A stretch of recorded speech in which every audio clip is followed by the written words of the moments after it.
মনের ভাব প্রকাশ করতে আমরা জিহ্বা, কণ্ঠ, মুখ, জিহ্বা, কণ্ঠ, তালু, নাসিকা প্রভৃতি ভাগযন্ত্রের সাহায্যে যে অর্থবোধক ধ্বনি উচ্চারণ করি তাকে ল্যাঙ্গুয়েজ বা ভাষা বলে।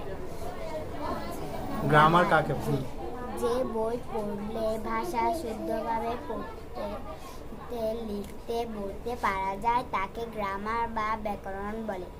আবার বলো, ল্যাঙ্গুয়েজ কাকে বলে?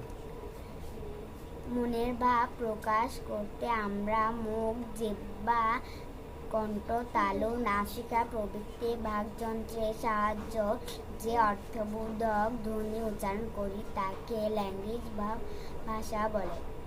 গ্রামার কাকে বলে? যে বই পড়লে ভাষা শুদ্ধভাবে পড়তে, লিখতে, বলতে পারা যায় তাকে গ্রামার বা ব্যাকরণ বলে।